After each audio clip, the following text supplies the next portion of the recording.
Okay, we're going to broadcast. Okay, Mr. Feinberg, we're live. We're just waiting for participants to enter the room. Okay, give them a couple of minutes.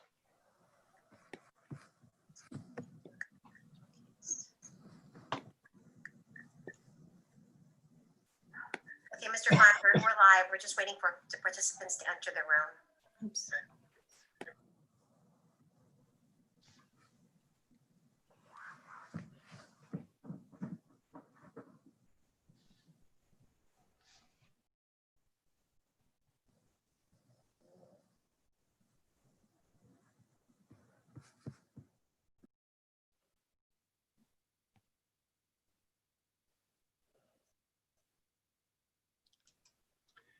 Looks like a light crowd tonight.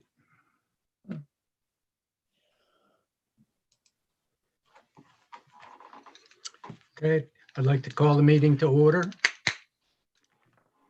Welcome to the October 8th Board Business and Conference Meeting of the School District of Haverford Township. If we could say the Pledge of Allegiance.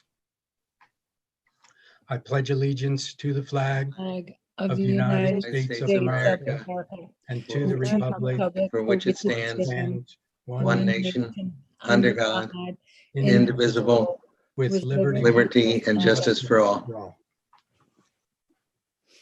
Mr. Regal, could you call the roll, please? Okay, Dr. Crispin? Here. Mr. Fleischer? Mr. Fleischer? Ms. Larson? Here. Okay. Ms. Minji? Here. Mr. Cinto? Here. Mr. Schwartz? Here. Ms. Snodgrass? Here. Ms. Wiedemann? Here. Mr. Feinberg? Thank you, Bob. I'll accept a motion to approve the official minutes from the September 21st, 2020 regular public board meeting. Pinto moved. Minji second. Moved in second. Any discussion? All in favor? Aye. Aye. Any opposed? Motion carries. I'll accept a motion to approve the official minutes from the September 24th special public board meeting. Larson moved. Crispin second. Second. Moved in second. Any discussion? All in favor? Aye. Aye. Any opposed? Motion carries. Going to make a slight change to the agenda, and we have Jeanne Casner from Chester County Health Department as our guest this evening, and due to her schedule, we'd like to put her up first. Jeanne, want to welcome you back, and you're up. Thank you, everyone, and thank you for inviting me back. You were super gracious in providing questions in advance. So what I thought I would do is just kind of read through those, respond to them, and kind of open it back up to see if there's any outstanding questions, if that's acceptable. So the first question is, what can be learned from the approximately 18% of cases that reported attending or working at K through 12 schools as an exposure risk? Is that number higher or lower than you would have expected at this point? Just for everyone's edification, that number comes from the Protecting Our Progress report. And frankly, in both counties, that particular exposure risk is moving up in kind of like the top 10 list. We did expect to see this risk increase. It's simply due to the fact that more schools are, bringing in more children and more staff. We do find that Delaware County, it progressed quicker into all Delaware County schools progressed a little bit quicker in the timeline than Chester County. So we're likely going to see that increase a little bit later in Chester County. Some of it is bringing staff in for training and orientation and getting them acclimated if they are not already teaching out of the classroom. So yes, we expected it, and we expect it to continue to increase for a while. You got to remember, these are exposure risks. They are not case positive risks. So it's not to be translated as coming into school increases your risk.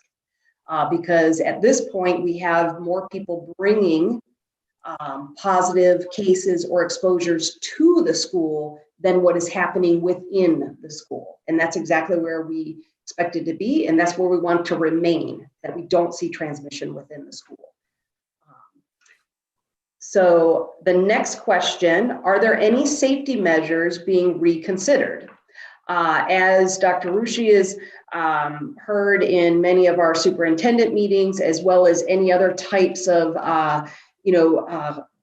community sectors we're working with, we're always going back and re-reviewing our guidance, and we are basing it on any new information that comes out or any new data that is received, whether it's data from our county or data nationally. So at this time, we are reviewing the guidance that is centered around what would indicate that a school needs to return to a more virtual instructional model when the incident rate and positivity rate begins to trend consecutively higher for 2 weeks.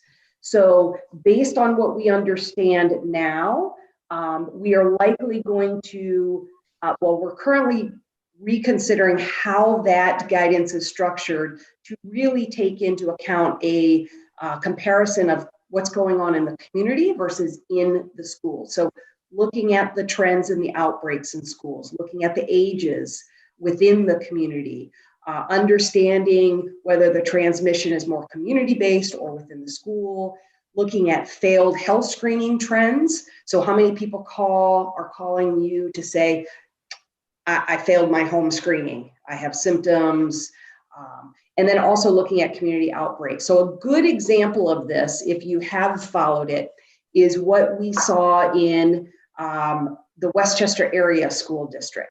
So even though their numbers as a school district were trending high, we understood as the health department what was the basis for that. It was really what was going on in the community, not within the school. And because we could trace back to that, we are not telling that school district, you can't begin your hybrid process.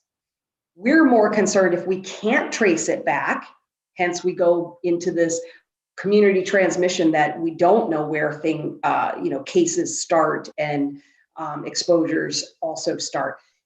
And we know that there is not transmission going on within the Westchester area school district building. So because of that, they're going to progress, even though their district levels are not in that direction. So that's really where, now that we've seen some of your schools in action, we've learned from what some of the summer programs were doing, that we can add a little bit more context to when we would push toward guidance on going to more virtual. So that is definitely one we are undertaking. There is consideration being given to if there are multiple cases in a school, we may need to give guidance to schools to go ahead and automatically shut down for a day or two. So my team has the time to go through the depth of those investigations to actually give a more informed guidance. That one is not as through the process of review as the first one I mentioned. So those are 2 examples.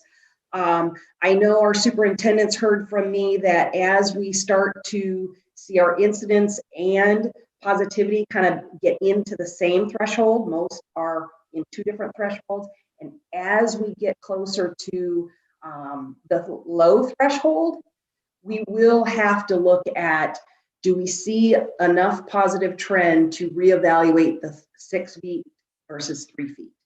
It's very difficult to do that now without having enough time under our belt with enough students in school. In addition, it's extremely difficult to do it with the newer information around it being more airborne than thought, and the impact of the ventilation within the setting, whether it's a building, a home, or a school building, a home, or a work site of any nature. So those are kind of the ones on the horizon we're kind of keeping on our radar.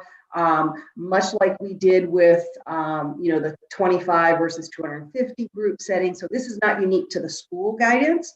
We do it across the board as information or further guidance comes out that relates to the guidance we've put out. All right, the next question. What has the health department learned about the spread of COVID from places in Pennsylvania and across the country that have previously returned to in-person schooling?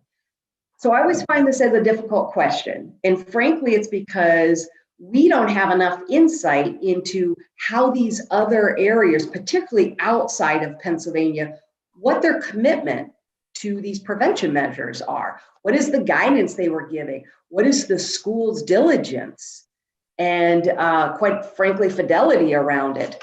So, you all saw the Georgia news, and I spent 20 years in Georgia, and I cannot imagine what was in place if what they experienced transpired. I am unbelievably humbled by how much our school districts, both in Delaware County and Chester County, have really committed to taking this seriously and putting the health and safety of staff, students, and the broader community. So I am confident that you all have had enough time, enough appreciation, and enough value in putting these things into place that we're going to naturally be better. And we know there's varying successes. We know in neighboring counties, they're having varying successes. And it is difficult to pinpoint what is the key to that success because there's so many factors at play. It's a layering of all these prevention measures, and it's difficult to peel it back and say which one was the failing one if it wasn't just an outright disregard for that measure.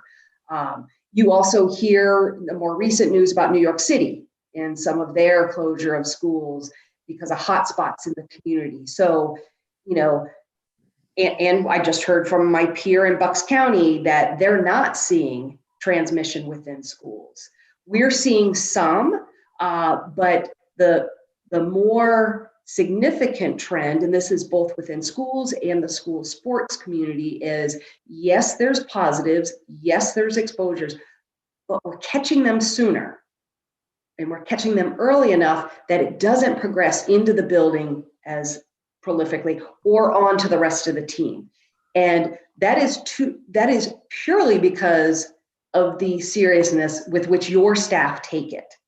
And the coaches are cooperative, the school pandemic teams are cooperative. So that's really where our success is. So it's a difficult question because there's so many variations and so many different levels of commitment and guidance out there. But I'm confident in what we have here in both counties and look forward, quite frankly, to see how it actually transpires. All right, next question. Is there anything in local viral loads and trends that suggest how long this window to conduct in-person schooling may stay open? And this is the guidance I gave my team just this week as I'm processing what's this going to look like and how, we're hearing rumors that even, our teachers are, we're going to be in this for 2 weeks and then we're going to have to go back to virtual.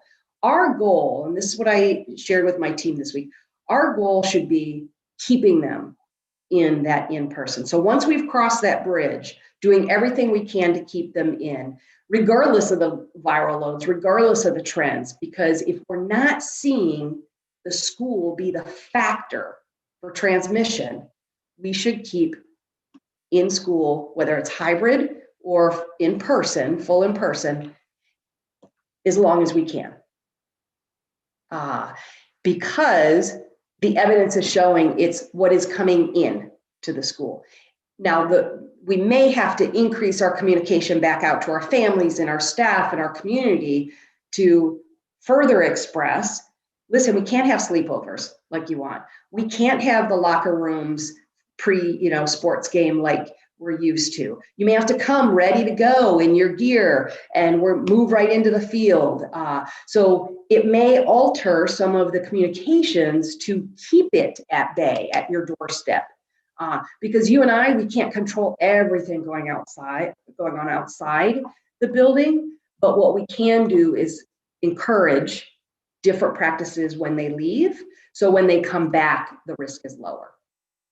All right, next question. Can you review for our board and public, under what circumstances will you advise closing a classroom or recommending quarantine for all students and adults in the classroom? So this is a great question. It's a very common question. The basis of that decision starts with the information we glean from our case investigations and our contact tracing. So let's talk about closure from an outbreak. So in an outbreak is defined, I should start with, as 2 or more cases in a classroom or a cohort. And we say cohort because it may be a band, it may be the football team, within an onset of that 14-day period that are related to each other. So I always use the classic example, and I apologize if I've used this one at a previous meeting with you. But if we have, let's say, a fourth grader and a teacher in the same building as 2 positives, that's not necessarily an outbreak because the fourth grader may have brought it from a family barbecue and the teacher may be a close contact to a case and has become a case his or herself. So completely unrelated. So even though the state says 2 cases in one building, close the building, we need to understand the relationship between those 2 cases before we close a building. Not only because we don't want to rush into closing, but more importantly, we need to see transmission going on in the school so we can give the advice around the prevention measures, do a review of the prevention measures, look to see where the failure may have been. And there may not be a failure, but we have to do that due diligence. And these individuals should not be sharing household contacts. So there's a lot that goes on. It's like this concentric circle we have to kind of expand from to say, are these related? If so, that's now an outbreak.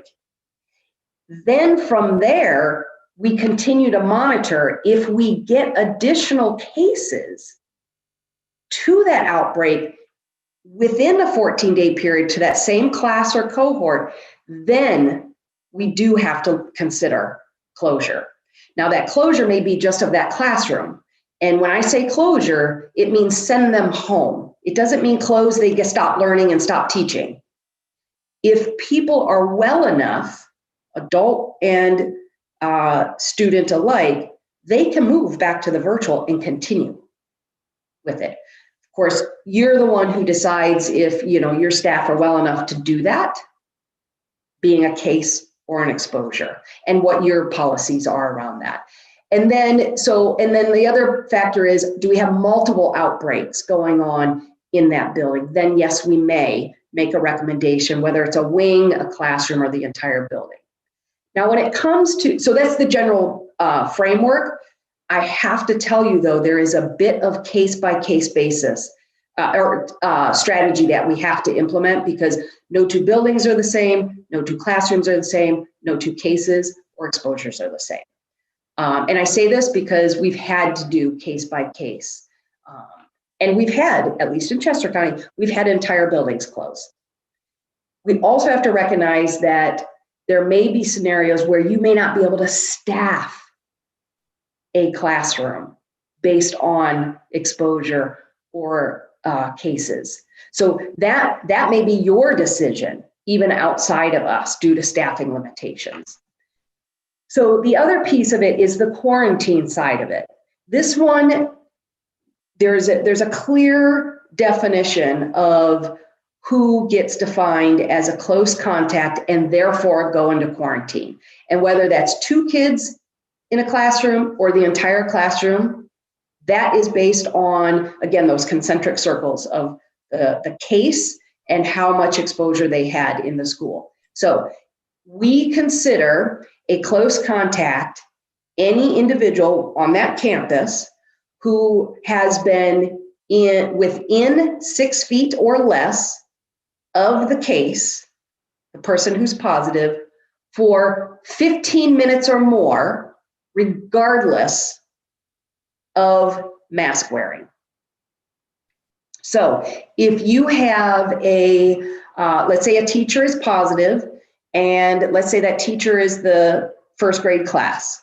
If that classroom spent all day in the room with her and she was roaming around the room all day long doing, breakout groups, et cetera, all within the social distancing, but we know she had to do, go within that 6 feet. Let's say she had to do a reading assessment, just playing this out, and it was within a 6 feet for more than 15 minutes. Those in that reading group would be close contact, and it could be the entire group. Let's say they did reading on the rug, and we took an opportunity to go less than 6 feet because we were hoping to get it done in 10 minutes. So it really depends on the scenario, but your staff have that definition to know exactly whether that whole room or a portion is going to be quarantined, because they're providing that to my staff, because we're not in the building knowing where that individual has traveled, or if the individual said it as they got off the bus or in period 5 after a long time in the school. So I understand this may get complicated and it's not always a black and white. We're used to it because we do this for 75 different diseases all year long. And we're trying to teach you, your community, and our other, county leaders about this in a very stressful time. So happy to take on questions when we're done to see if I can make it clear. And I believe this is the last question, and then this does relate to the question we just answered. What are the factors to be considered when deciding if the school or district should close for a period of time? Are those factors different when considering for 2 to 3 days, 10 to 14, or 100% virtual? So I'm going to start with the last one. That 100% virtual I covered earlier. We really need to look at what the trends are and if there is prolific outbreaks or transmission going on. Then we would say, yes, let's get you back into a more virtual model. So then we can wait out that time, let the curve come back down, and then bring folks back in. The 10 to 14, that is really based on whether you're a positive case or a close contact. So this is relevant to the individual, not an entire school or a district. So 10 to 14 days would be if we had an outbreak that was widespread. Then we know that whole building, if it's a widespread outbreak, would have to sit out for those 10 to 14 days. So just for everyone's edification, if you're a positive case, you are isolated for 10 days. If you're a close contact, you're quarantined for 14. So that's where that 10 and 14 come from. And then the 2 to 3 days, I'm not sure where that consideration is coming, but it is being discussed in the event an exposure or a case becomes too big due to the investigation, that we need time and it's to get through it, to give you a meaningful guidance based on the data. And it's better to keep people safe at home and bring them back in sooner than to say we had 3 days of exposure that we could have prevented. So we're going to err on that side of being more cautious until we have time and trends under our belt. So I hope that answered the questions. Certainly entertain follow-up questions to my responses here or any new ones that may have come up. And Dr. Roche, if I have missed any due to my inbox, please, let me know. Questions and comments from the board, and if you could please use the raise hand feature. Kristen? Hi, Director Casner. Thank you for joining us this evening. I did have a question. I'm thinking about the 3 T's of pandemic response: testing, tracing, and treatment. And then there's that 4th T of time. Now, something that I've been mulling over recently, having gone through my own experience with my daughter who's in daycare, needing to get a COVID test. Thankfully, she tested negative. Time is a concern of mine because testing isn't readily available. In my own personal experience, we had to go through the pediatrician, then the pediatrician had to get us in touch with a nurse, and then we had to call CHOP and then set up an appointment. I mean, there's just a lot, the time's ticking here. And had this have been a positive case, the tracing wouldn't have been able to start, I'm assuming, until after, we got test results. So I guess my concern is like, what happens in that time in between from like, once you can actually get the test to getting the results, like when does the tracing start within this process? And I guess related to that, are there any efforts within the county or the area to ramp up testing, especially at the pediatric levels, being that K-12 schools are opening again? Yeah, excellent questions. So from a timing standpoint, there are certain scenarios, and not knowing your child's specific scenario, but there are certain scenarios where my team can start some level of the investigation, which then feeds into the contact tracing even before a test result.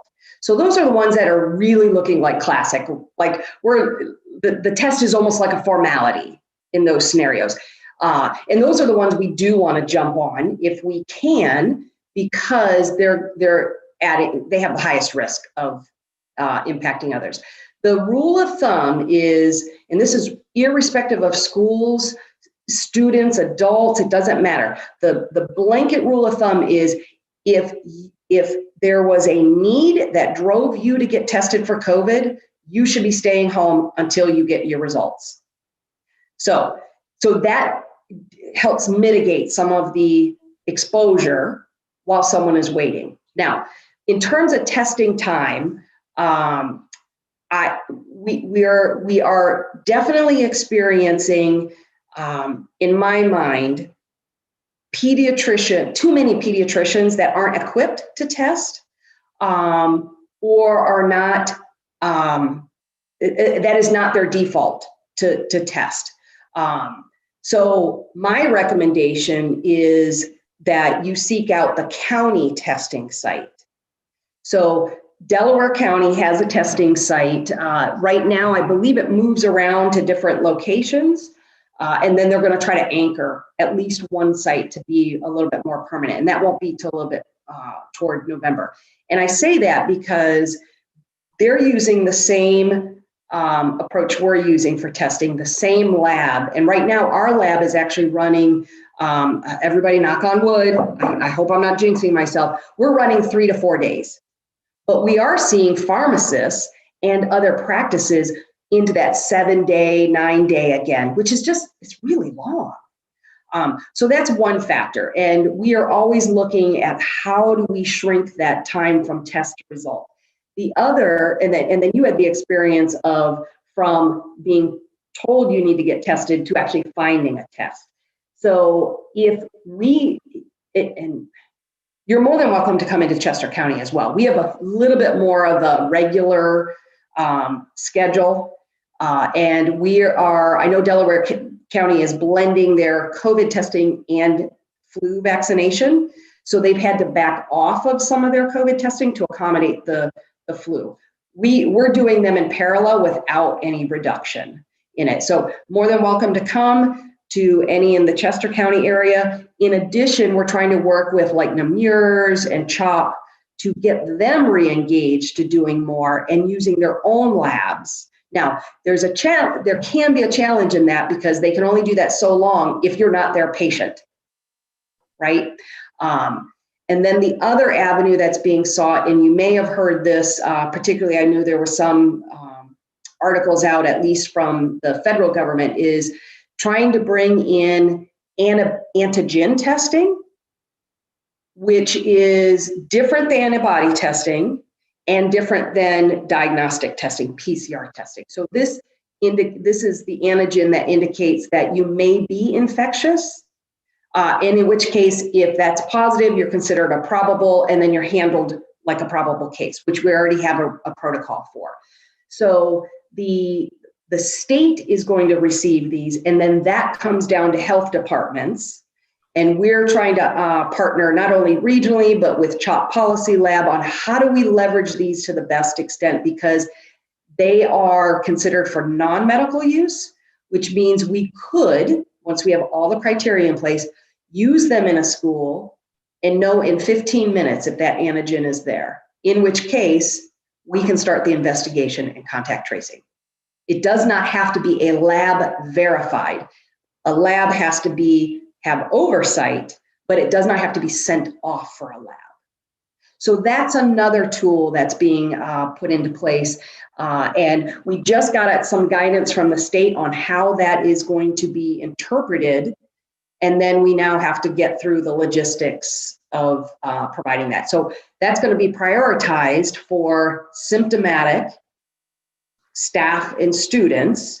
And our hope is to expand that to the daycare settings as well, not just traditional K through 12, because we do have challenges in daycares and they don't have a nurse on site in most cases, like a school has a school nurse. So that's what I offer to that. We're going to see our testing continue to ebb and flow, particularly as you're starting to see across the country outbreaks and more testing and more, fill in the blank. We're going to cycle through this a couple more times from the capacity of a lab's capacity to continue and to stay up to its highest capacity. And it's no fault of theirs. The machines only process so much every day. And many of these places are operating at 24-hour processing. So I hope that was helpful. That was, thank you. You're welcome. Next up, Antoinette. Sure, thanks. And yeah, thank you again for being here tonight and helping us with this information.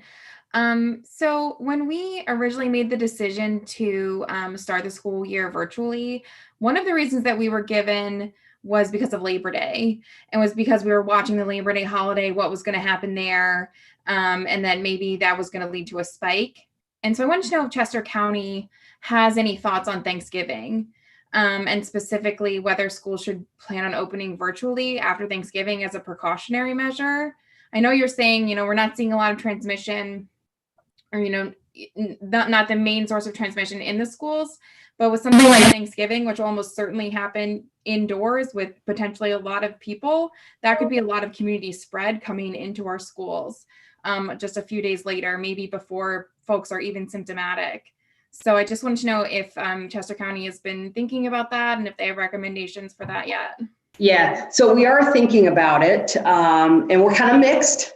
We have half on one side of the fence, half on the other. So we have to come to a reconciliation with that. You mentioned the concern about indoors. It's going to be likely colder, bigger, big gatherings. And on top of that, potential travel. Because that tends to be a high travel holiday as well. So when I'm contributing in those conversations, I look back at Labor Day. Yes, we had a spike, but we didn't stay in that spike as long as I anticipated. It started coming down. Now, it didn't just cliff off. It came down in a nice manner that really set us up well based on that October 9th guidance. So that was good to see. A little perplexing in Chester County, we actually peaked before the holiday. So I'm curious, it mind boggles me, which meant they stayed in the curve a little bit longer because then it went up again. So it is something we have to finish our discussion about and really look at the data and make the recommendation, or just provide strong guidance around, stay with your family. It's different if it's family who tends to be in, households or going to visit the same family households versus, we're doing, family, friends, and doing the travel on top of it. So, and the other side of it, and you'll see this in our, Halloween guidance, and then ultimately our, end of the year holiday guidance. We need these holidays. We need them. We need them to come back to our, our sense of self, our connections, and our mental health and our social health and all of that. So we're certainly not going to say don't do it, But we have heard universities saying we're going to send the students home the week before and not come back till New Year. And we also have heard hints of some schools considering strong guidance around traveling. And people have to understand the travel restrictions will likely still be in place. So if they are going out of state and come back, technically they should be quarantined. So that whether you say anything or I say anything, those state travel restrictions will likely still be in place. And they're going to expand and contract based on obviously trends in our neighboring, actually across the states, not even just the neighboring ones. So stay tuned for that. And if you don't hear it soon enough, or you're getting antsy and you haven't heard anything, certainly give us the elbow and say, hey, we're looking for if you're going to give that any further guidance on that. Great. Thanks so much. Mm-hmm. Next up, Laura. Yeah, my question is sort of related to Antoinette's question, and you touched on it briefly. I know a lot of colleges and universities are closing at Thanksgiving time and sending the kids home and then finishing the semester virtually. I'm assuming that's going to increase the risk for communities because COVID rates tend to be higher at universities. So how as a district are we able to parse out sort of like you were saying, saying it's not the risk in the school versus the risk, so how can we sort of parse that out and really know what the school's risk is versus sort of this change? So that's something we would do for you. Okay. And so in Westchester Westchester Area School District is, they're always tuned into the fact that they have, I think, up to 14 long-term cares in their district and a university. And a university in a densely populated, very active, walkable borough.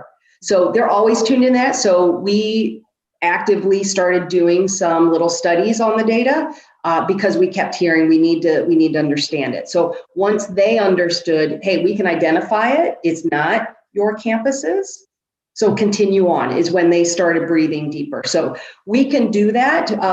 We had it in with Villanova when you first saw that.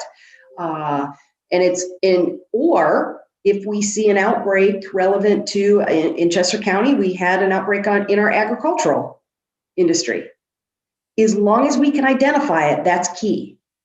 And then we can pull those out because we have classifiers in the data to be able to do that. What we don't want to do is ignore them when we talk generally because they're still in the community, right?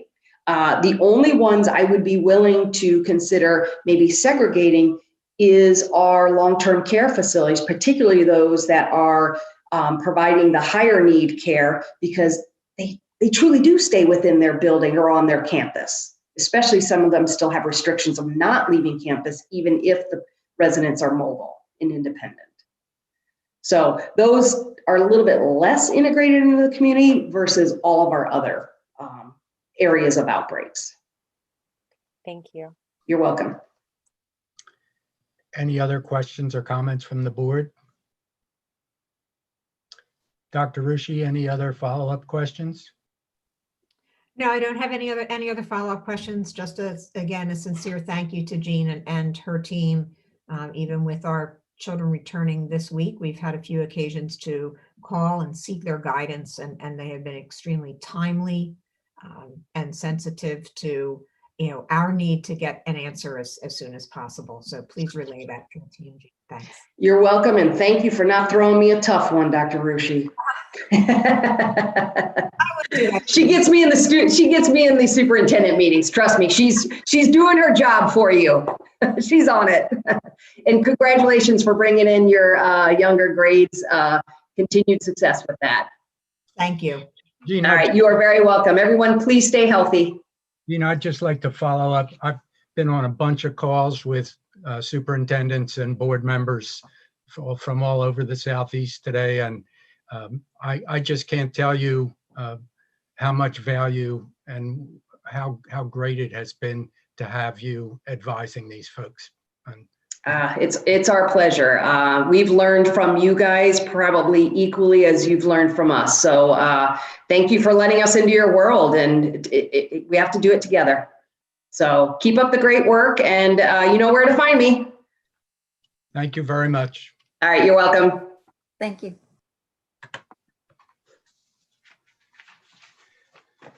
Next item on our agenda is going to be public session, but before we open public session, I'd just like to make a brief statement. We know there will be public comment this evening regarding tax assessment appeals, and I'd like to offer a reminder to my fellow board members. The short version is what happens in executive session stays in executive session. Pennsylvania law provides for a handful of issues that may be discussed by the board in private in executive session. Potential litigation is one of those issues. The expectation is that board members will hold such matters in the strictest of confidence. If an individual board member violates that confidence, they may be excluded from any future executive session concerning that issue. So I'd like to underscore that. The board believes the assessment appeals were taken in good faith and in response to glaring errors in assessment on the part of the county's reassessment, and continues to consider the entirety of the reassessment. The law provides for a fair process for all property owners and taxing entities to appeal assessments, and the board continues to evaluate the assessments of properties in Haverford Township. Anna, what do you have for us this evening in public session? We have 4 comments, Mr. Feinberg. I'll start with the first one, which is from Marianne Butera and Gavin Kelly at 17 Woodcroft Road. The discussion regarding the tax assessment appeals resolution from the August school board meeting is a cause for great concern. At the onset of the discussion, Ms. Wiedemann questions, could someone please just explain the nature of reassessment, kind of inquiry request? Mr. Riegel should have explained that the appeals are not an inquiry request of any sort, but instead he responds. I'm going to read to my best ability. The next section is from the August 25th meeting. And it was a conversation, not necessarily a statement. So I'm basically reading a transcript. But if anybody wants to hear the whole discussion, they can watch the August 25th meeting. It begins, as everyone knows, we had a reassessment, a county reassessment, and the results came through. And we had a law firm that has analyzed every district's reassessments and have chosen the ones that they thought were way off based on a couple of different formulas, and have provided each one of the districts with the list of those. There's 2 different criteria. One being they compared recent sales versus, and if those sales are $200,000 or more, greater than the reassessed value, they felt that the property was undervalued. So they used a large criterion, so they didn't use, so there's no small number there. They also said additional properties older than the recent sales with an implied fair market value more than $750,000, greater than $750,000 from the new fair market assessment, that the reassessment had, so basically they're taking the old assessment and they're applying a ratio to that and bringing it up to an estimate, what they felt an estimate fair market value, which matches most of the other properties in our parcel list. And then if there's a way off, they do, then they, by more $750,000, they listed those pieces. So you're talking about 17,000 parcels that we have more than, we had more than 17,000, and they've selected 42 out of the 17,500, some parcels. So this is a small group, but it's way out of line with the other reassessments, and there have been selected based on that criteria. Mr. Riegel had a professional obligation to present the data in a clear, concise manner, explain what the appeals entailed, and highlight the pervasive inconsistencies among the reassessments in our township and across the county. Instead, his response misled the board, as the data shows that the 24 residential valuations are not way out of line with all the other reassessments. You were rushed to vote because of the looming September 1 deadline, which is troubling, as these appeals could be financially devastating to us.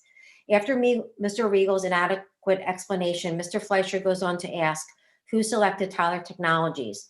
Mr. Riegel refers to the board solicitor, Mr. Parker, who conveys that he is not intimately involved with this process, but goes on to explain that Coyle Lynch and Company are appraisers who reviewed and critically analyzed the reassessments. And it states, "Is that right, Bob?" I understand Mr. Parker's law firm has represented the school district in appeals cases in the past, which would lead one to question whether his input to the board is impartial. There is a professional obligation to understand the process in order to make an informed decision, and information presented to you was fractional and unclear. Mr. Parker and Mr. Regal had a duty to explain what those potential challenges to Tyler reassessment are, because again, they are not limited to the 24 residential properties. The fact that the board had a closed executive session on October 5th, 2020, regarding these appeals after you had voted in favor on August 25th is also upsetting. We are urging you to withdraw the appeals based on the uniformity and constitutional issues they present. Unfortunately, I fear that you will be persuaded by the school district solicitors who have a financial interest in this case. I remind you that you have no obligation to the school district attorney. Rather, you have an obligation to those who have elected you as champions for our community and to the taxpayers who would incur the expense of litigation if the appeals proceed. I am certain that the residents of Haverford Township would much rather see their hard-earned tax dollars spent on the education of our students rather than in litigation with their hardworking neighbors. We are asking that you withdraw your appeals as they are unfair, arbitrary, and in violation of Judge Burr's order, as well as Section 1 of the PA Constitution. Lastly, we should not be forced to pay attorney's fees to protect ourselves when the law is already written to do so. The next comment is from Kevin Dillon at 62 Woodcroft Road, Havertown. Dear School Board, we are asking one last time that you please consider withdrawing your appeal regarding the property taxes reassessment against the approximately 42 properties located in the township. We feel that you were not presented with all the facts and the potential impact to the residents when making your initial decision. Since that time, we have presented you with multiple letters, including our signed petition that clearly outlines this position into which we have been placed. There is a lot at stake. For the school district and township, the risks are legal and reputational, but not financial, because the property tax process must be revenue neutral by law. The current appeal is proposing an increase of $1,800,000 spread across 42 properties, which in turn reduce the property tax across the other 17,000 parcels in the township by roughly $100 per parcel. Will those homeowners even feel this minimal reduction, while the financial impact on the 42 will be so great? Other townships and school districts are on record supporting their residents by questioning the county's reassessments, but the Haverford School District and Township have chosen to single out new home buyers for welcome home property assessment appeals. It's been rumored that the Board of Commissioners and townships are going to be dropping their appeal. Ironically, most of us are longtime township residents who choose to stay in the township. We have deep roots in the community, and our friends, neighbors, and realtors are appalled by the circumstances of a school district and township appeals. For each of us, the risks are dramatic property tax increase that would cost several $1,000s every year. We are therefore prepared to fight, and we hope that the school district and the township will drop their appeals and join us in the real battle to ensure the standards of the county's reassessments required by the court and Pennsylvania state constitution are met, and all Haverford Township property owners across the neighborhoods and classes are taxed fairly and equitably. Kind regards. The next comment is from Chrissy and Jeffrey Walsh at 124 Campbell Avenue, Havertown, PA. Good evening. Based upon my research, I understand that Judge Barr determined in 2017 that property assessments in the county were inconsistent and violated the state constitution. I am aware that Delaware County retained Tyler Technologies to complete the reassessment. I have reviewed the published report of Tyler Technologies assessment, and I'm beyond disappointed that funds were wasted on such a biased and flawed assessment. While I am wholeheartedly believe in the importance of investing in education and community, the process to do so should be fair. Hiring a company that is unable to do their job in an objective manner is unethical and makes me lose trust in our community leaders. If additional funds are needed via tax collections, strategies should do so should be done fairly. Instead, my home and my fellow Havertown neighbors were targeted as officials aimed to take advantage of overpriced and supercharged real estate market. On top of these issues, the fact that the school board recently voted on an issue without truly understanding the whole situation is unacceptable. If you want your community to support and fund the system, do it fairly. I look forward to hearing your response and seeing how we can work together to reach the goal of increased funding in an ethical, fair, and strategic manner. Thank you. The last comment is from Paul Winnington at 160 Friendship Road, Drexel Hill. Thank you to the school board and district administrators and staff for your work on behalf of the students and families of the school district of Haverford Township. My two youngest children have had a great experience returning to Manoa Elementary under the hybrid model with clear communication from teachers and the principal. This could be a model for other districts. I wish I could say the same for my middle schooler. Are the members of the board aware that, one, middle school students began their year with a schedule that clearly would not be workable under the hybrid model and in fact contradicted the long proposed hybrid plan? This has led to schedule changes and significant confusion that could have been completely avoided. Two, despite early indications that student schedules would be determined based on math leveling, communication now indicates that this is not guaranteed, and some students may not be properly leveled moving forward. Three, middle school students are now being assigned to new teachers for current courses mid-quarter. Four, administration has not provided clear explanation of how the schedule will work, particularly post-dismissal with in-person school beginning on Monday.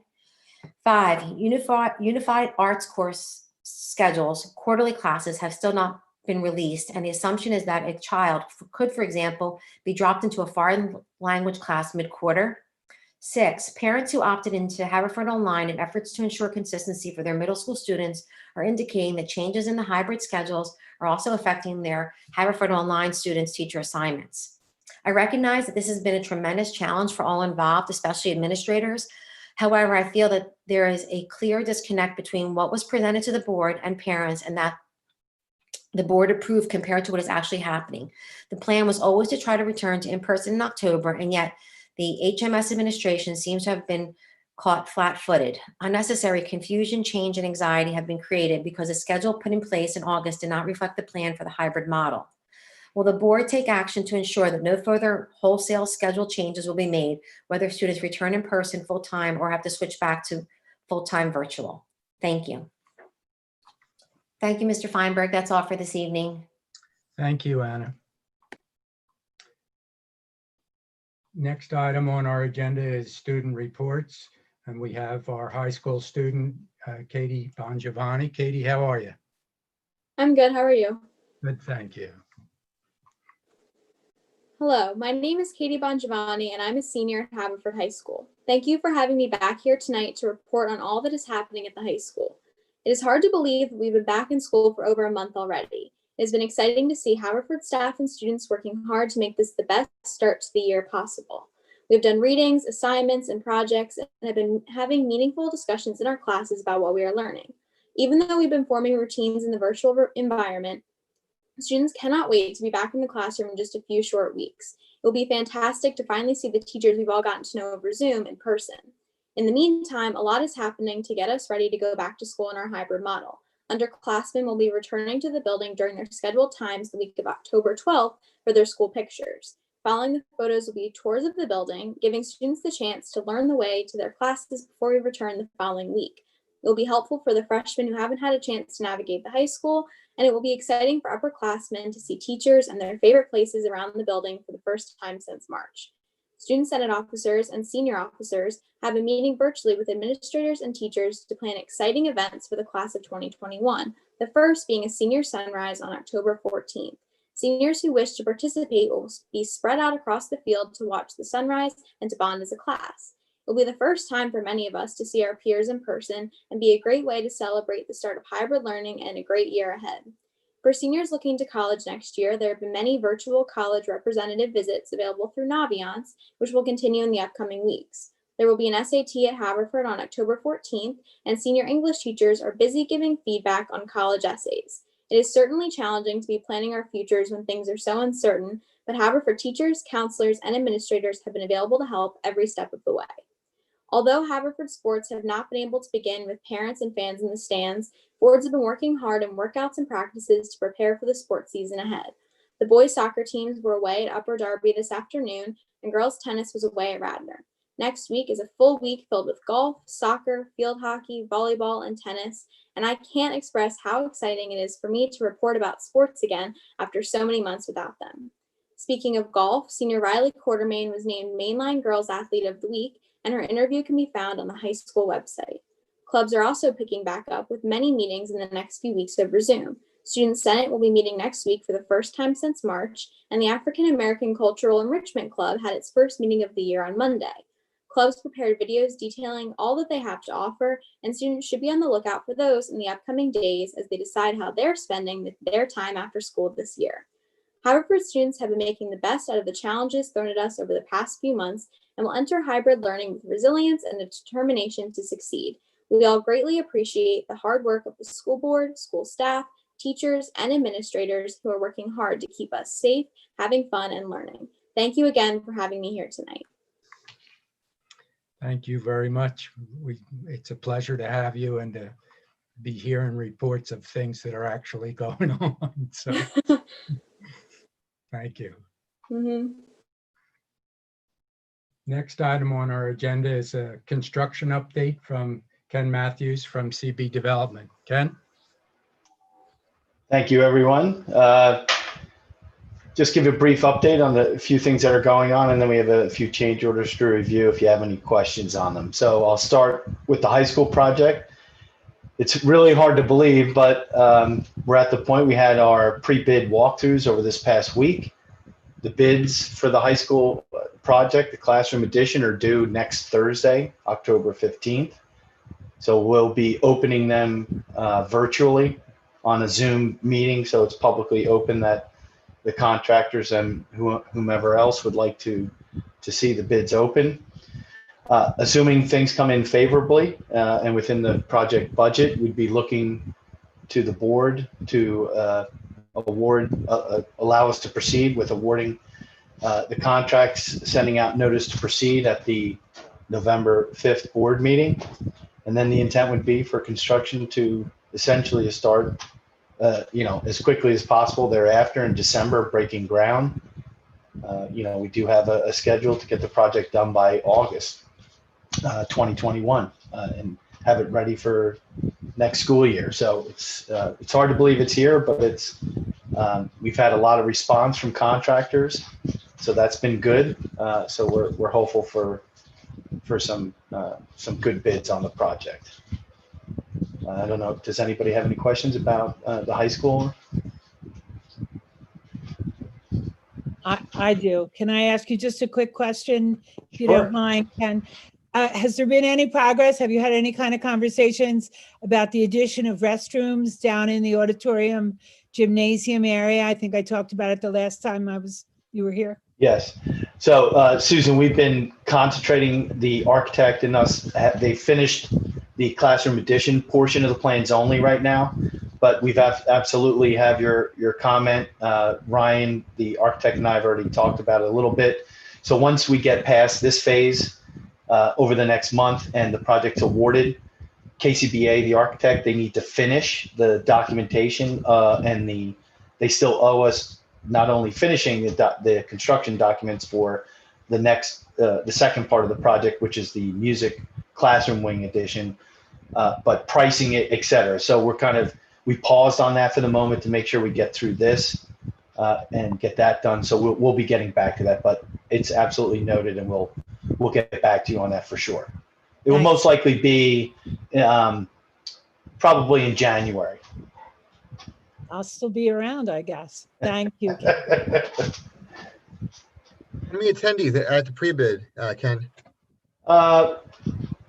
We broke it up to keep the numbers down. So we did it by trade: general contractor, plumbing, HVAC. So general contractors, there was at least a handful. Same for each of the other trades. And then the folks that have we have a list of.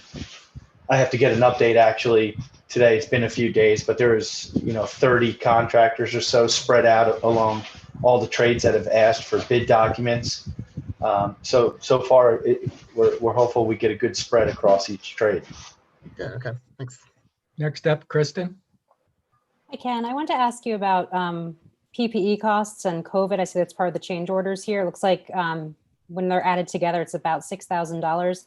I remember the last time we met with you, we discussed PPE and COVID-related costs.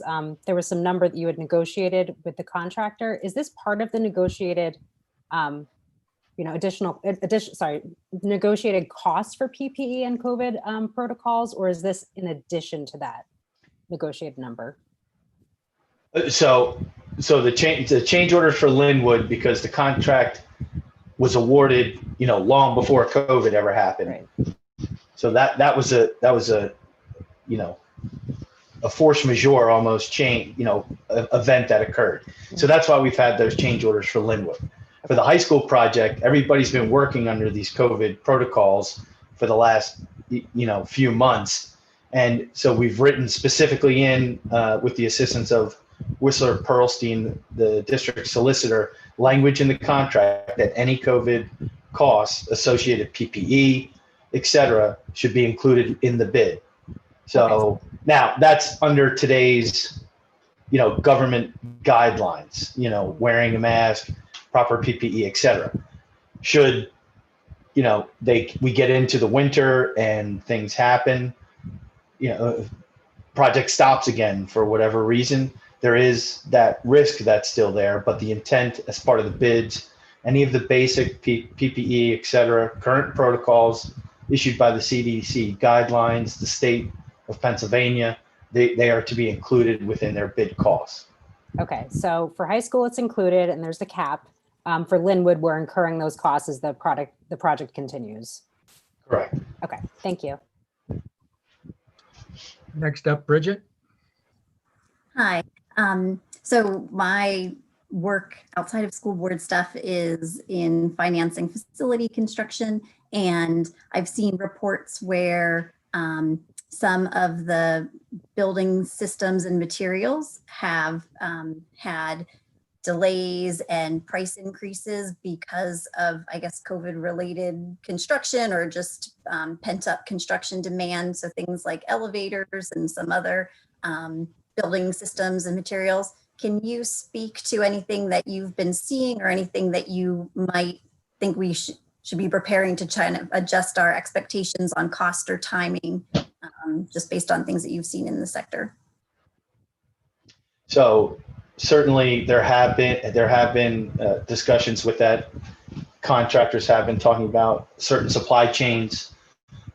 Even at Linwood, for example, the mechanical contractor talked about getting cast iron piping had become an issue. We were lucky we already had all our piping on the site, but if he needed to go get little parts and pieces, instead of literally going to the shelf and getting it, it was taking a week or 2 or 3 weeks to get those type of things. So that is another potential risk to the project. Depending on what, these guys in their bids are assuming they're going to get the materials, but as we go through it, it could be, we'll take the large rooftop unit, for example, where it would normally be an 8 to 10 week lead time. We may get into this, and if supply chains have issues, it could be a 14, 15, 16 week. So we are going to have to monitor it and react to it as it occurs, for sure. But that's part of what we're constantly doing is material procurement. Where are the materials? Are there issues? Even just from a normal construction process, let alone, now that we have those potential COVID effects. So we're going to have to keep on it and make sure there's no issues. And if they are, we'll react to it. Thank you. Yeah, and that's what we hire you guys to help us manage and to schedule all of this. So thank you. No problem. Next up, Antoinette. Great, thanks. And thanks for being here tonight, Ken. And so I also had a question on the change order. I think you haven't gotten there yet, but since we're talking about the PPE costs, I just wanted to raise it now. Sure. So I do notice that, and I'm having a little bit of deja vu because I feel like we talked about this actually the last time you were here about these added PPE costs and how they go through a certain time period. And so I'm noticing that this one is going through June 30th, 2020. So I guess I have 2 questions there. The first question is, I feel like this is really late for us to be receiving this change order request when the costs were all incurred before June 30th. And then my second question is, can we expect more of these PPE, and COVID related change order requests after this? So Antoinette, I would love for you to help me push contractors to get paperwork faster. It's a constant battle. So yes, it's some of these things, frankly, are silly that they're this late. It's in our business, never-ending battle of constant paperwork and getting project managers that are overstressed and are running too many projects to get the paperwork. So that is a constant battle. And I can tell you that, Randon that's on the project probably sends 20 reminders a week. It's just, we try and sit down with them. We offer to go to their office. So there is that constant battle. But as far as COVID costs, they're gonna continue to dwindle. Honestly, we've already come to terms with the mechanical contractor and plumbing contractor for minimal PPE costs per month. Stubner, the main general contractor, theirs was a little bit more because they take care of the bathrooms and those kind of things. So there's extra cleanings of the porta johns. So you have really those type of items that aren't going to be a huge cost, but they will continue, of course, unless CDC guidelines change. The electricians, we've negotiated them down right from the beginning. We felt their costs were way too high.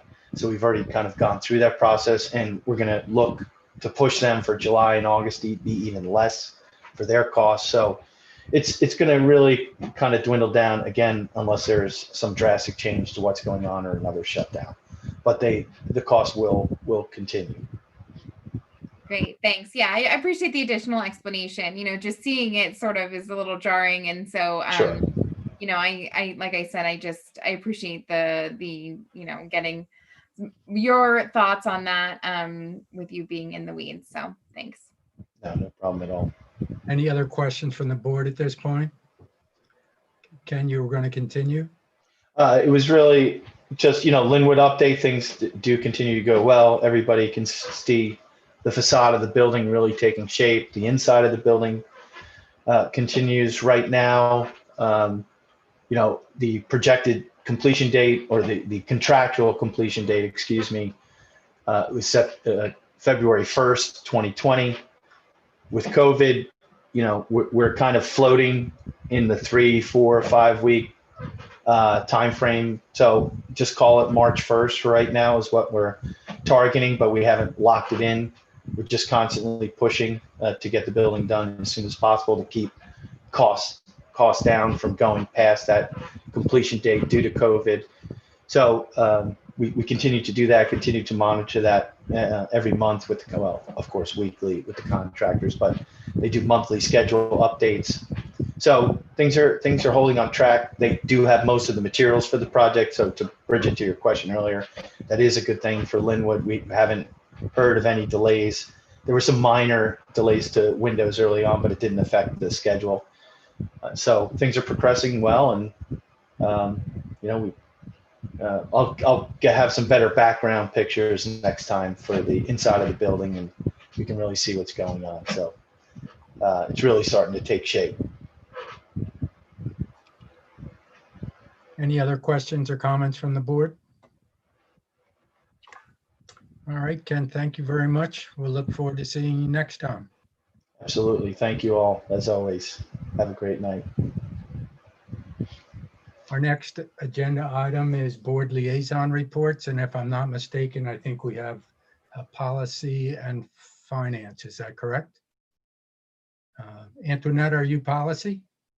That's me. Absolutely. So the policy liaisons met on Monday, and this might sound a little bit familiar to my last report because we discussed all of the Title IX or the policies that are affected by the new Title IX regulation changes on the federal level. And so they affect quite a few of our district policies, and the policy liaisons are going through them methodically to see which ones are greatly affected and sort of going from there. So we discussed policy 103, which is non-discrimination, and the administrative regulations that are proposed to go along with that. We also looked at policy 247, hazing, policy 248, unlawful harassment, policy 249, bullying and cyberbullying, And what this comes down to was PSBA had put out some examples for these policies. And upon a first look by the policy liaisons, it was really sort of seemed to be overdrafted, especially because a lot of these Title IX regulations seem to be focused more on higher education and not as much in the K through 12 atmosphere. So we sort of wanted to go back and have a relook at those. And so that's what we're looking at now, is this redraft.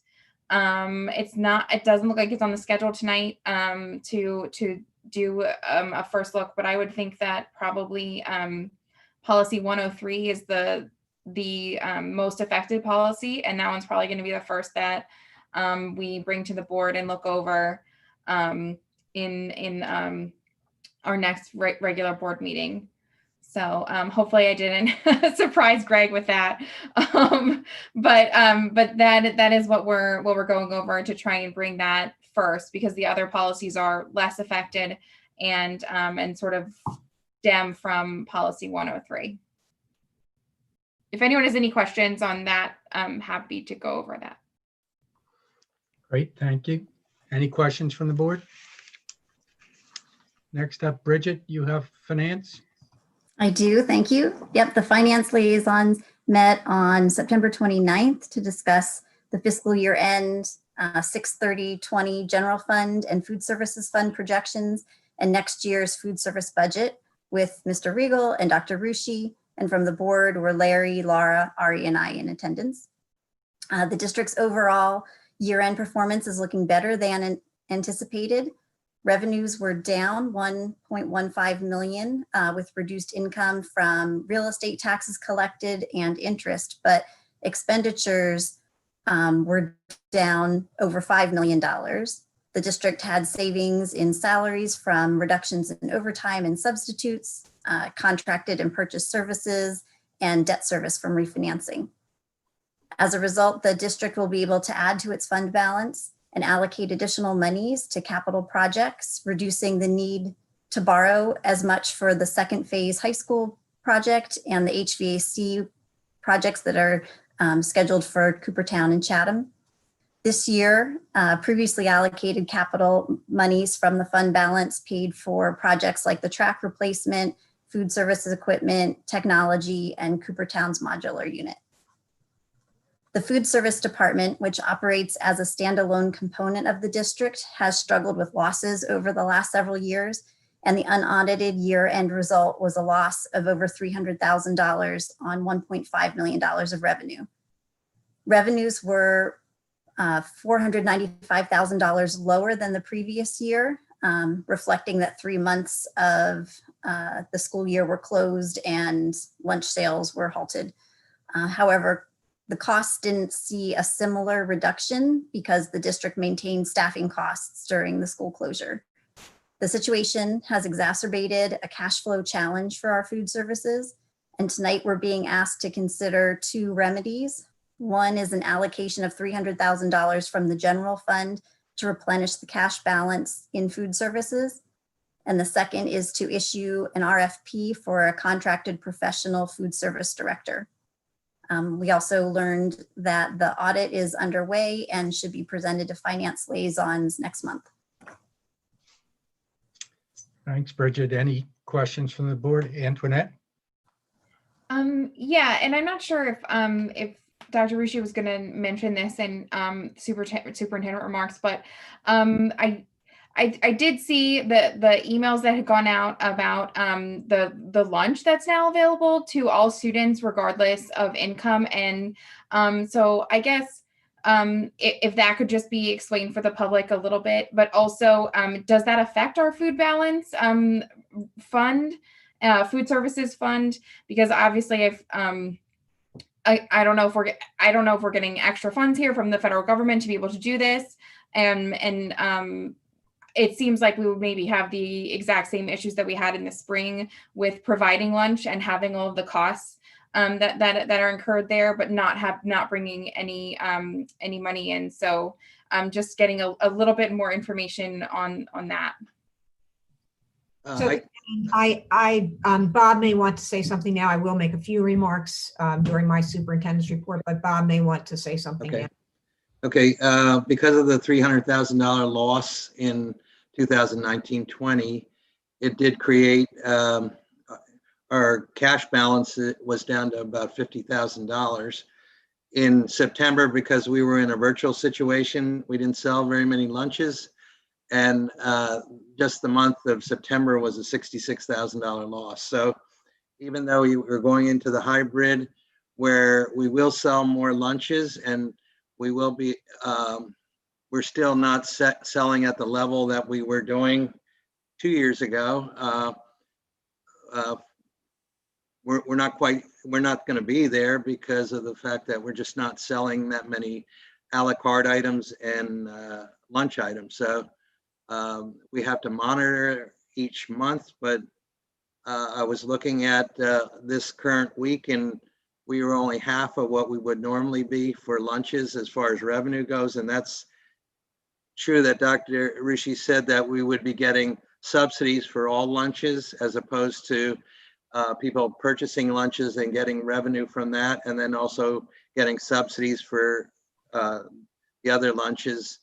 We're getting subsidies for all of them, but it's not going to meet the revenue goals that we had 2 years ago. And 2 years ago, we lost probably $50,000 in that year, and we were trying to correct that when the pandemic came through. So what we're asking for is to reserve a piece of the general fund balance as a fund balance committed for food service. It's still sitting in the general fund, but if we run short of cash and we can't make our payroll or we can't pay for the cost of food for that week or month or something, we would draw on it. And then you would be approving it just like you approve your bill list for general fund and so forth. It would be in there, but the general fund would transfer money and we wouldn't take the $300,000 and move it into food service right away. We would keep it in the general fund and only use what we need to use to keep things afloat. So hopefully it'll be better than it is, but it also could be worse because, you know, we had a $300,000 loss just for 4 months in last year's fiscal year. So we just want to be cautious, so we don't want to be in a position where we miss a payroll or we can't pay for foods, you know, food supplies. So Any other questions from the board? Thanks, Antoinette. Thanks, Bridget. Thanks, Bob. Next item is Superintendent's remarks. Dr. Rishi. Thanks, Mr. Feinberg. Similar to Katie, I'm excited to be here tonight to talk about things that are happening that have involved students and teachers in our schools after so many months. It's great to be able to talk about that. We welcomed back, we being our teachers and building principals, physically welcomed back students in grades K through 3 this week, and hopefully you've had a chance to see some of the pictures of the smiling eyes, and we know there was a smiling face underneath those masks of both the staff and the students. The principals will report how great it is to hear just the sound of student voices throughout the building. It's been a lonely place for the past 7 months, so that's been a highlight of our week this week. I have a collection of things to report on for you this evening.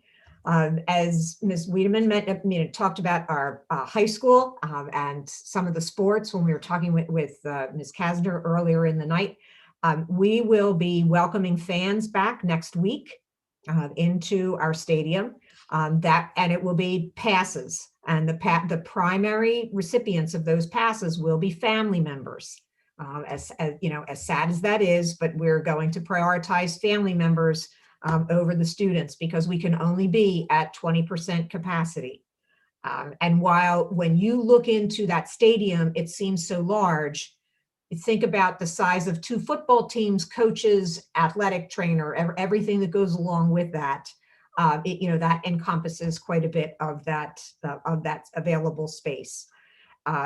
So we will be live streaming our athletic competitions at the high school level, any that are be considered home games, both those that are outside and volleyball, which will be indoors. They will be recorded, and your parents of high school students will hear more about that in an update from Mr. Donaghy and the coaches. But we're looking forward to hearing the sounds of parents cheering and family members cheering on their student athletes next week. In our middle school, 7th and 8th grade received information today about clubs, activities, and different athletics that are available in the middle school. There's a parent meeting on Friday, and they will be getting back into the swing of things as they look forward to swinging open their doors and welcoming students on Monday. Our special education students, we continue to look for ways that we can provide the students who receive their instruction in special education classrooms with more in-person time. And parents will hear from pupil services as we identify ways that we can increase that time. I want to take a moment to say, sometimes people, I have heard, I've heard it myself, and I know people have said to other building principals and administrators, you had 7 months. You had 7 months to figure this out. Why don't you have a better plan for bringing, and you can fill in the blank, this group of students or that group of students. And yes, it's been 7 months since our children were in the building. Think about an elementary school that houses 700 students. Those students have not been in the building since March 13th. So any plan that we devise or any plan that we think we can bring to fruition is all in our imagination until those children arrive. So we were able to put our plans for K-3 in action this week. And the plans that our administrative team and teachers have worked on for the middle school will come to life on Monday, the 12th, and the high school the following week. Our commitment to you is that we will continue to review those plans and always look to see how we can improve. Because now that we have the children with us, we can see what works really well, what can we bolster and strengthen even more so, and what way might we have to pull back on. A very simple, concrete example, some of our elementary principals, the schedule that they came up with for staggered dismissals, they have already in 4 days been able to change that in some of the buildings because they're looking at the traffic patterns, they're looking at the arrival of buses, something that they could only imagine until the children arrived. And after looking at that, so they know, all right, we don't need to dismiss this group of children at 3 o'clock or 3:10 in the afternoon. We can move it until 3:20 or 3:25. So I use those examples because people need to understand that things will change throughout the year.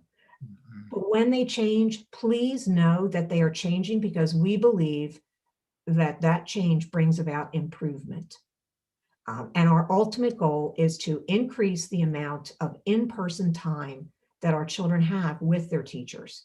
So if there's a way that we can do it for even 5 or 10 minutes, we're going to do that. So we'll make those changes, and we will promise to our parents that we will be conscious of the communication around those changes and how some of them can impact the arrangement that you have made as a family unit.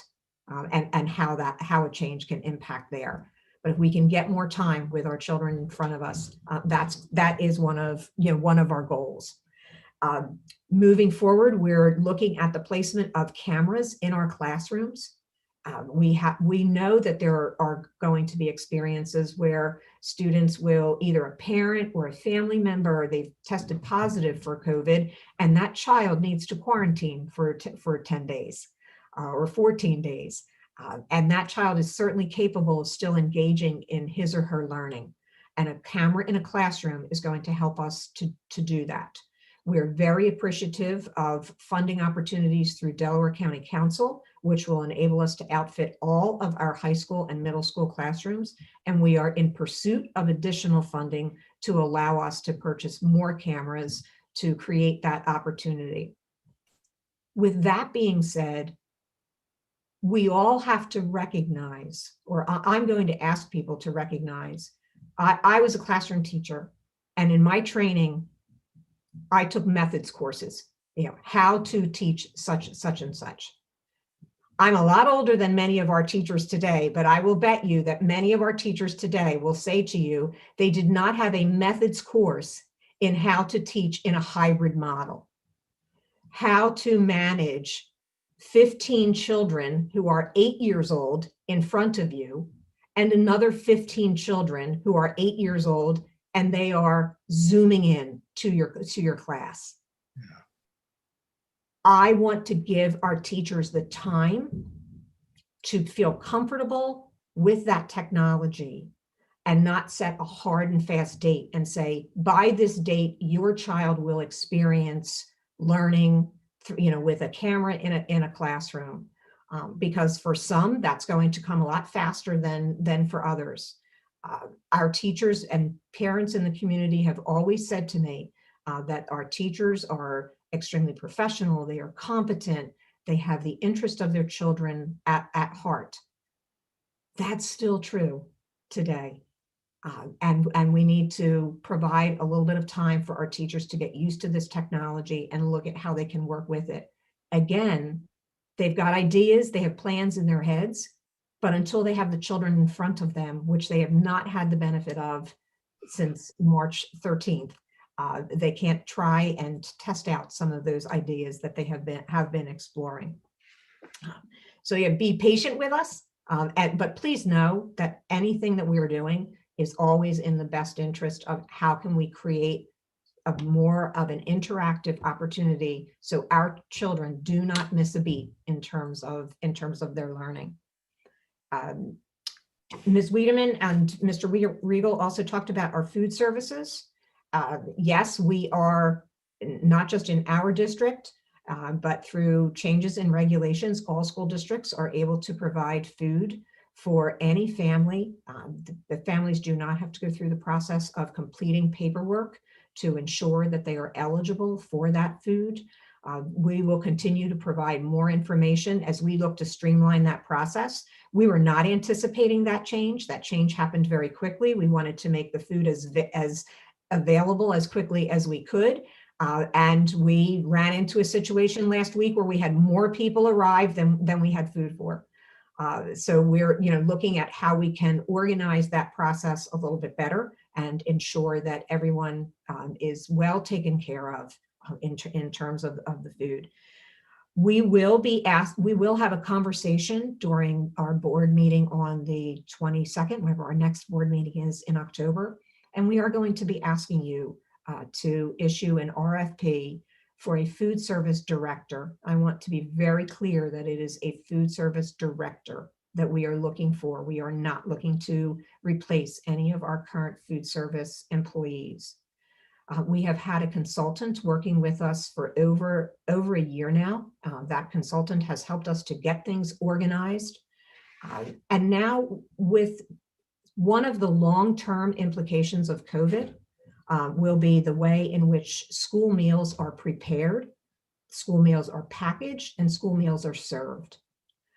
And we, the administration, feel we will be best served by having an entity that knows much more about the food service industry, helping us to look at that entire process and what needs to change and how we can get to a point where we are providing more than a brown bag for our students, and doing so, and ever mindful of this new environment in which we find ourselves.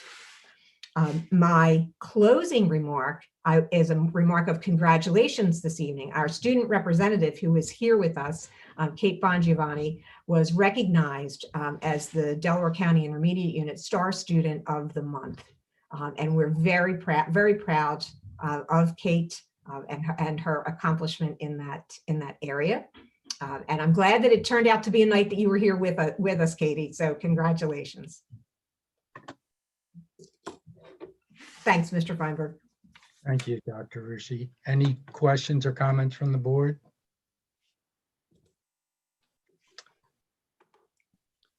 Ari, Antoinette's up. Yeah, sorry. I just I guess I just want everyone to be clear on the free lunches. So is this something that we should be encouraging our students to take advantage of? Especially I'm thinking when they come into this hybrid model, is this something that is still should be reserved for folks who are and having food insecurity, or do you know what I mean? I just feel like the emails are the communication that's gone out so far is just a little bit ambiguous about why they're free now for everyone, and sort of what's happening because of that. Yes, we should encourage people to go with the lunches and the breakfasts, because both of those will bring in subsidies. We do have to provide numbers to them, but we are pretty much across the board able to receive a subsidy for that. But we should also be taking advantage of that also. We've sold more breakfasts this time, and that's a positive to it than we normally do in a normal year, because a lot of times people don't take advantage of the breakfasts, but because we're adding that with our lunch meals, our count for breakfast is up, actually, compared to our lunches are down, but our breakfasts are up. So And if I could just add a clarifying point to Mr. Riegel's remarks there. Yes, the food is certainly available, and as Bob indicated, there is a subsidy that is provided. The breakfast at the elementary level, if there's when a family picks up a meal, and there are pickup times at the high school where the meals can be picked up, breakfast will be included there. We are not providing breakfast in our hybrid model on site at the elementary levels. We can't safely provide that. We can't create an environment that is safe for the elementary children to arrive, remove their masks, eat a breakfast, and get to their classroom. So they are able to do some of that, or anticipate that they will be able to do some of that at the middle and the high school. But at the elementary level, that breakfast is available when they do a meal pickup. Okay, and I saw a place for I think it was signing up in it, or a Google Doc or something like that to sign up in advance for meals. But that's not necessary, right? Right now, Antoinette, that's not necessary. However, we're redesigning that whole process because of the experience that we had the other day, where many more families arrived for the meal than our food service staff were prepared for. So in order to ensure that everyone, those who would qualify, if you were completing the paperwork, to ensure that everyone receives food, we are going to revise that process, and it may require completing something ahead of time. Okay, thanks. Yeah, I just want everyone to be aware that this is available, because I think this is so important for folks, and especially if people who didn't even know this was available to them, or if they were on the cusp of that before, that this is really a great opportunity to make sure that all of the kids, are being are well fed in their environments, whether virtual or in school. So I appreciate all of the communication that's gone out from this so far, and just and I know you said there's going to be more coming and everything like that. So thank you. And again, I just trying to drill down the logistics for folks who I really think should be taking advantage of this. So thanks. Next up is Susan. Thanks, Larry. I congratulate Katie on her STAR Award. Last night, I was at the Delaware County Intermediate Units Board meeting, and we won another star in Haverford. The teacher for the IU class up at the high school nominated and awarded Mike Mullen as the star of the month. Yeah, clap, clap, clap. I want to tell you what he did though, because it's so special. He would go into her class in the afternoon and he would play the guitar and make up songs. And if we all know Mike Mullen, we know they must have been wonderful songs. When COVID hit and school stopped, he decided to make videos for these guys. So every Friday they would have the opportunity to have a video sent to them and they would see Mr. Mullen singing his songs. Wonderful. So Michael Mullen, isn't it? This week, I guess last week when the kids started again, they had a guest celebrity appear and here comes Mr. Mullen with his guitar. So once again, doesn't that add just the wonderfulness to our high school that everyone takes care of everyone and pitches in? So congratulations, Michael. He also got a standing ovation at the IU board meeting. I want you to know. Good job, Michael. Great. That's it. Laura. Dr. Rushi, I just wanted to reiterate what you had said and really emphasize what you had said about having cameras in the classroom and giving teachers time to adjust. I wanted to just highlight that again for everyone in the community, for all the parents out there. It is a totally different world when you are teaching to students who are physically there and who are also on Zoom at the same time. And it is going to take a lot of adjustment and just to figure out how to manage all of that. I can't even imagine how hard that's going to be for the youngest kids to kind of manage all of that. So I think, I just, having had that experience myself firsthand, it is going to take some work and some getting used to. So, continued patience as always is appreciated. I know our teachers can do it, but patience. So thanks. Thank you, Laura. I'm sure the teachers appreciate your firsthand experiences with that. Bridget? I just wanted to acknowledge, since Dr. Rushi knew that I am such a Fords fan and I'm looking forward to getting on the sidelines, I do want to just extend my appreciation for all of the work that's gone on behind the scenes with the superintendents and athletic directors and principals to first make sports available this season, and then to be thinking about the logistics and planning to have spectators there. I am looking forward to getting on the sidelines to cheer on the soccer team, and I'll wait to get my passes to do it. But I'm glad that that's happened, and thank everyone who took on that extra task in thinking of how to safely have these activities this year. Other questions or comments for Dr. Rushi?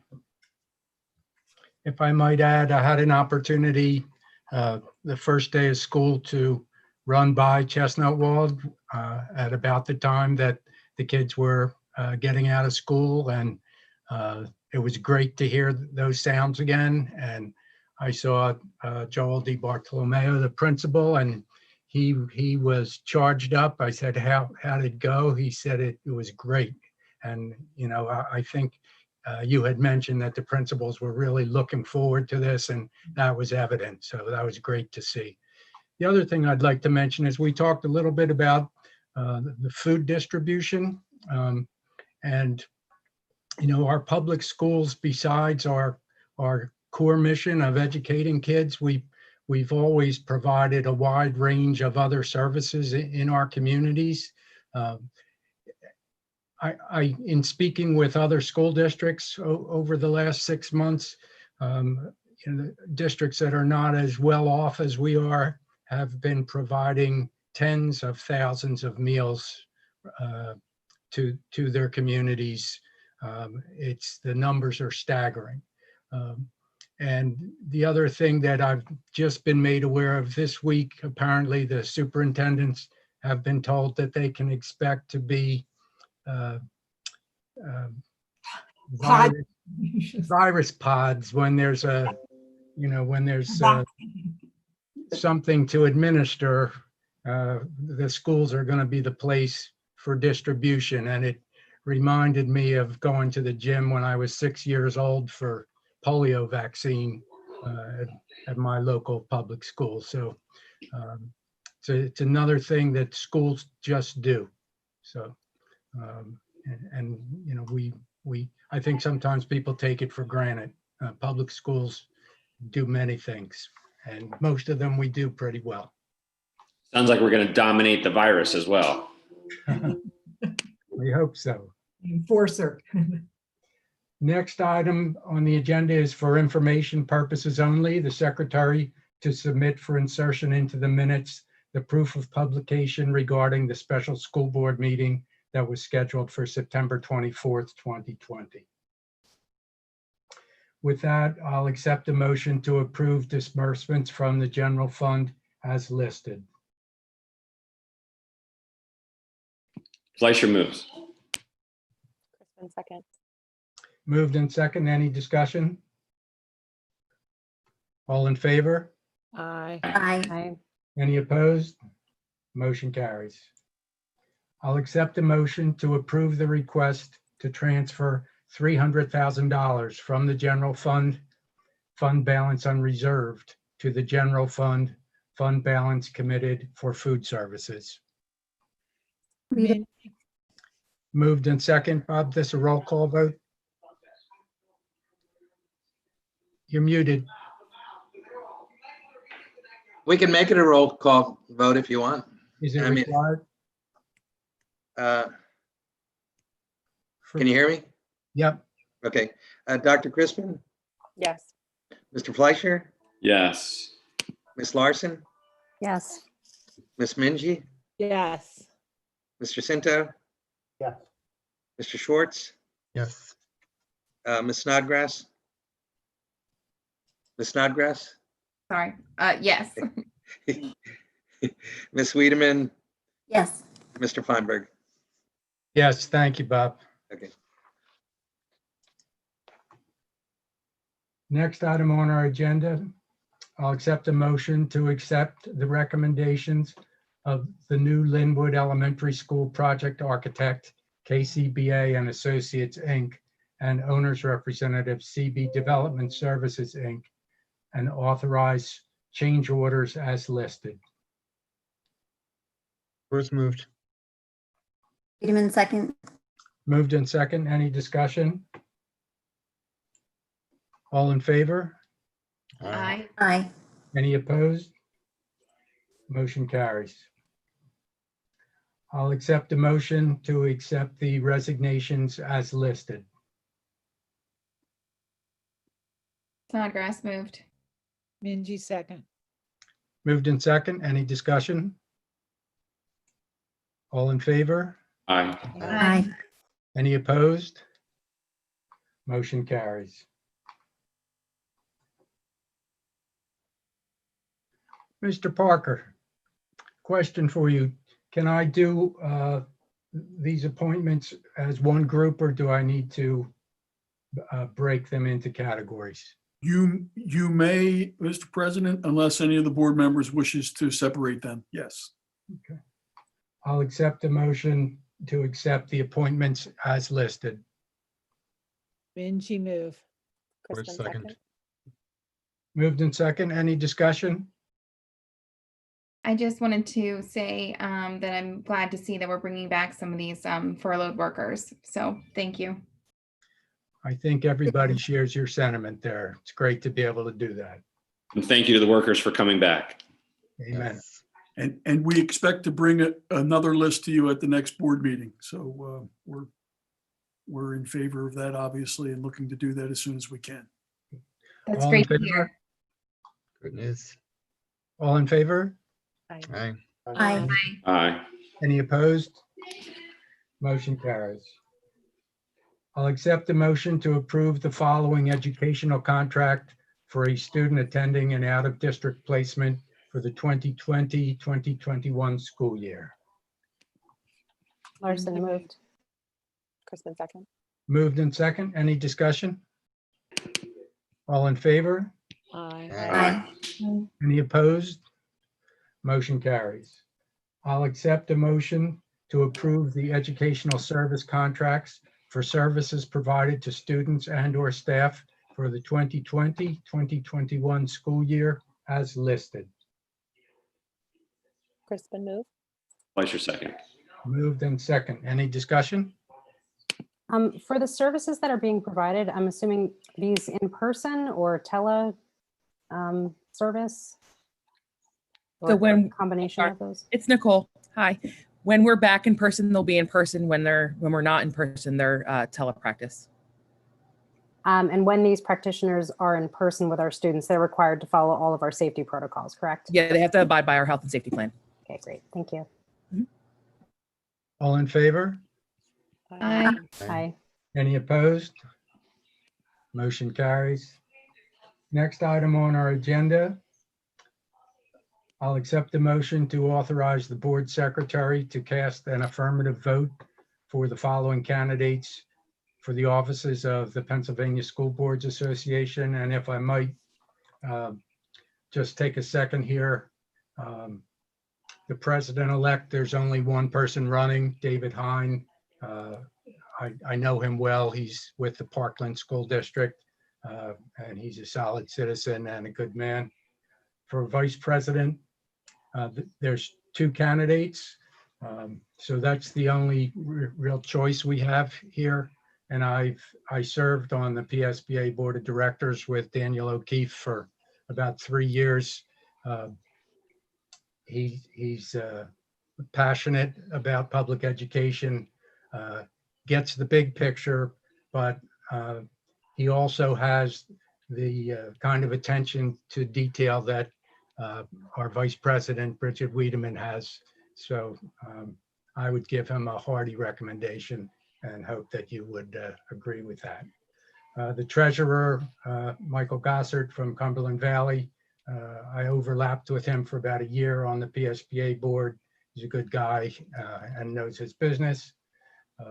The insurance trust trustees, we're voting 4-2, and there's only 2 listed. Both of these are past presidents of the Pennsylvania School Boards Association, and I had the honor to serve under each of them for a few years. So I'm very comfortable with them. The steering committee, I don't know either of these folks, but they're the only 2 that are running for 2 positions. So I guess I'll accept the motion to have an affirmative vote for all of these, with the exception that for vice president, we're just choosing Daniel O'Keefe. Can I ask a clarifying question? So we're voting on individuals. I thought this was just voting for candidates to appear on a slate. Is that not the case? No, we're voting for them. So we get a single vote as the board, is that correct? Yes, yes, we do. Where is Venango? Is that also out west near Allegheny County? It's up by Erie, isn't it? It's been north, I believe. It's northwest in the Erie area? A little bit east of Erie, but yeah. Only North Penn is somewhat near or in southeast PA. Larry, is that what that looks like? Yes. Bethlehem and North Penn. Yep. There was also a Section 8 position which nobody put their name in for. So if we want more representation in our district, we'll need to encourage more people to volunteer like these folks. Is Section 8 our district? Because it sounds like the Hunger Games. Is that? Section 8 Yes. is Delaware County, like this area? Okay, just want to be clear. Thank you. So I'm looking for a motion and a second. Fleischer moves. Mingy second. Moved in second. Any additional questions or discussion? All in favor? Aye. Aye. Aye. Any opposed?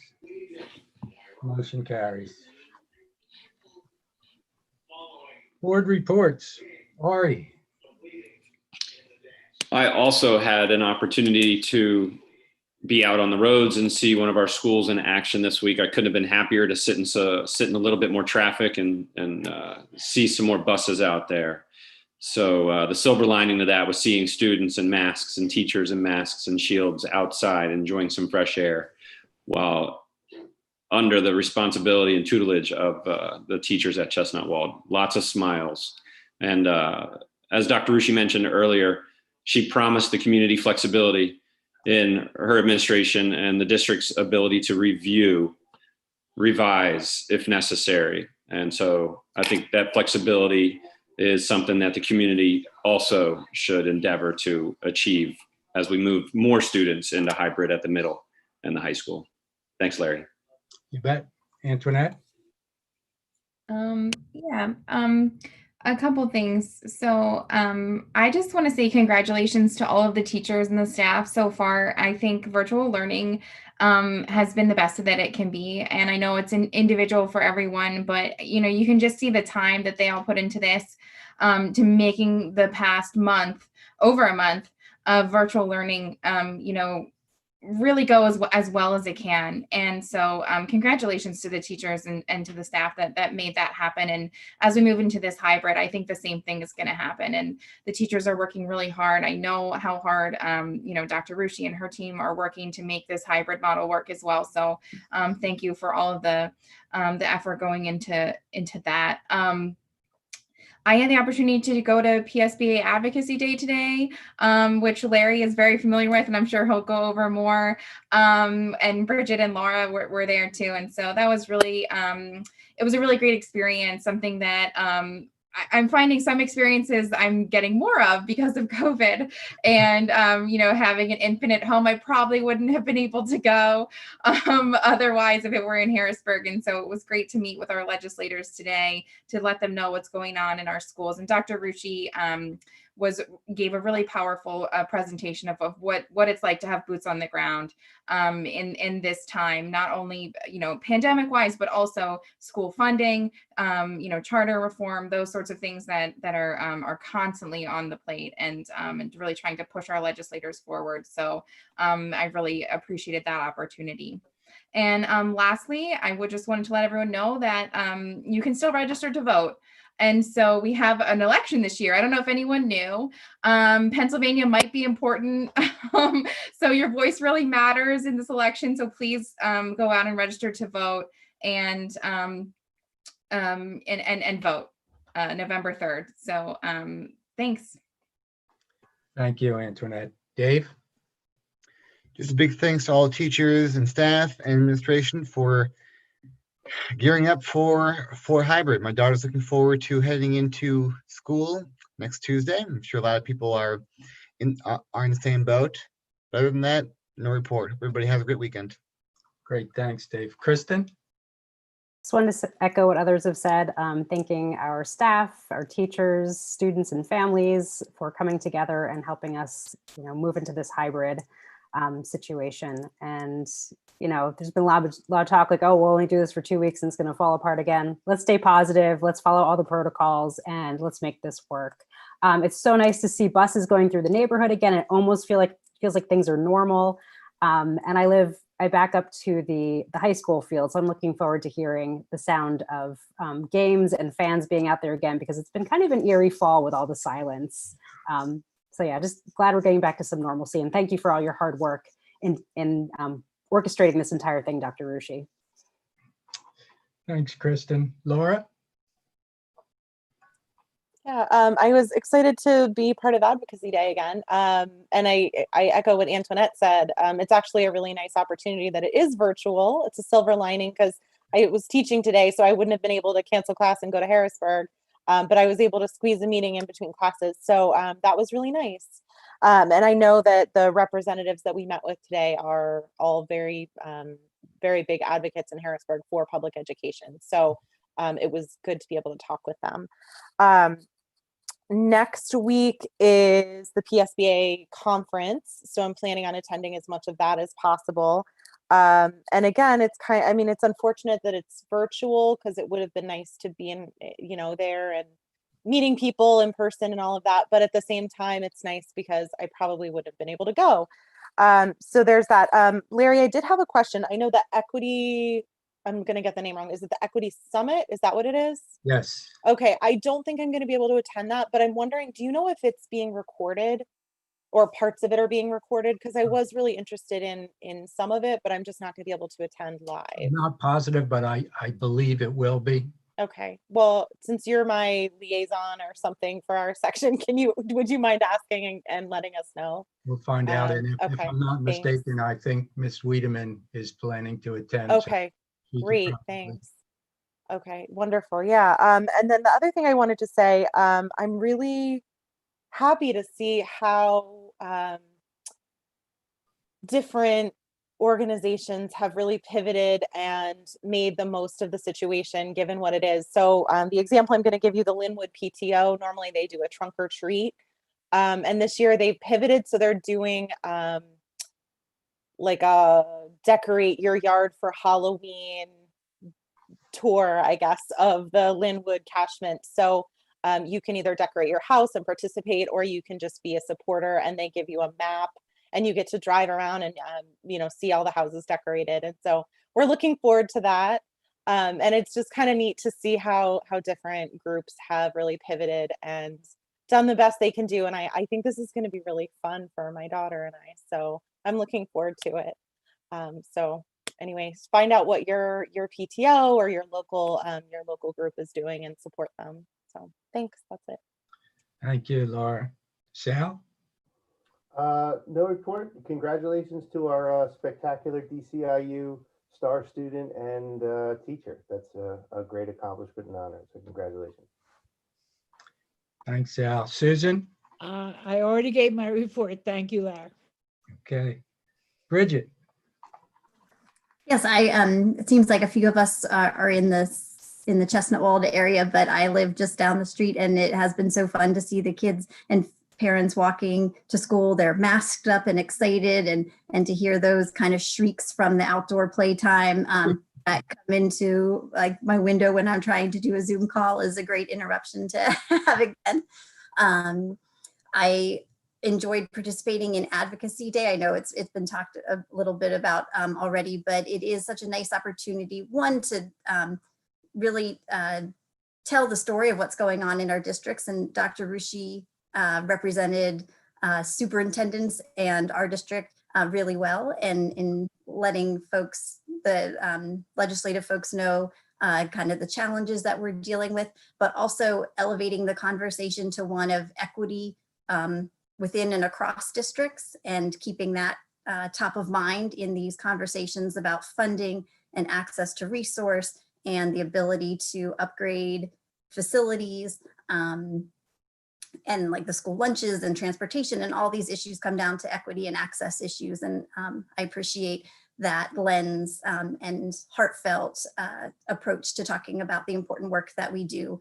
And I think all of the legislators that we met with really respect the work that goes on in public schools and the partnership they have, and certainly an appreciation for the vast responsibilities that schools take on in our community and in the broad set of services that we provide. And we're fortunate in this area to have some strong advocates for public education. It was nice to have that opportunity to connect with them.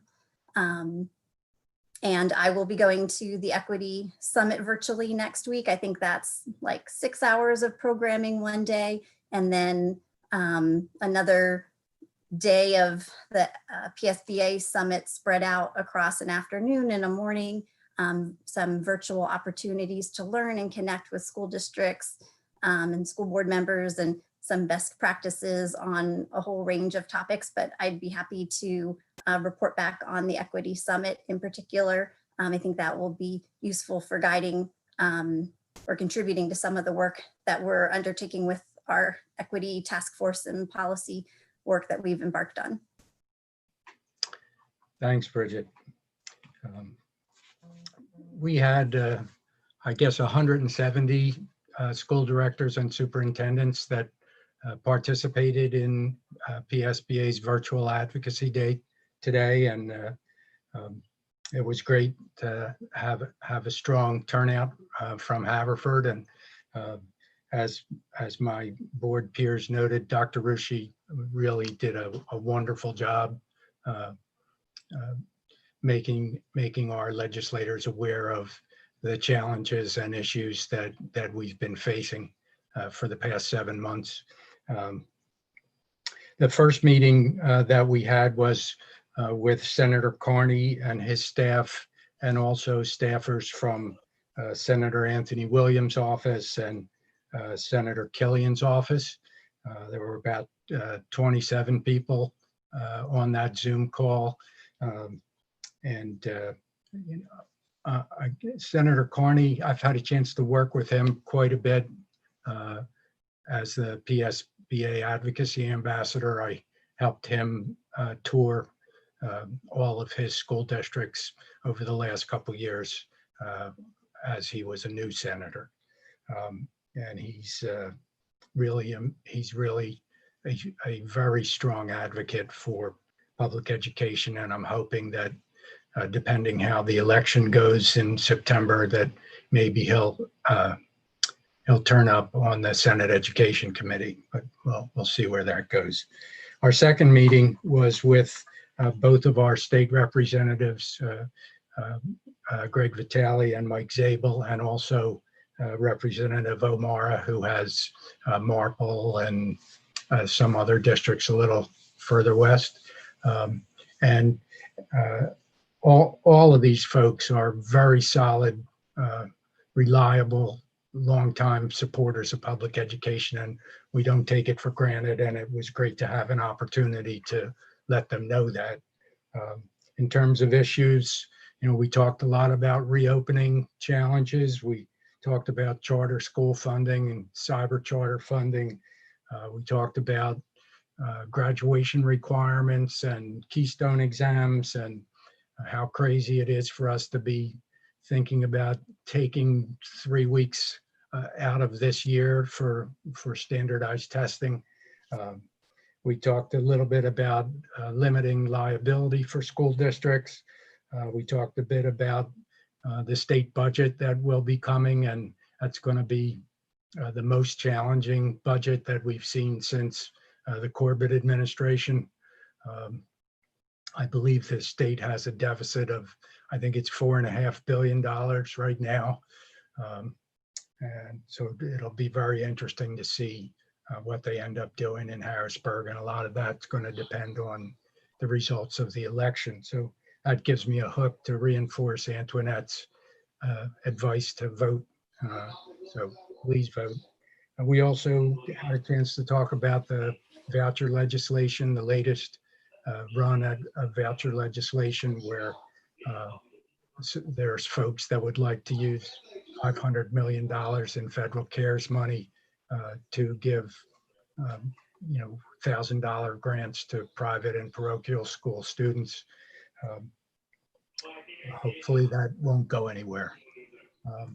So once again, thanks to everybody who participated, and I thought it was a great day.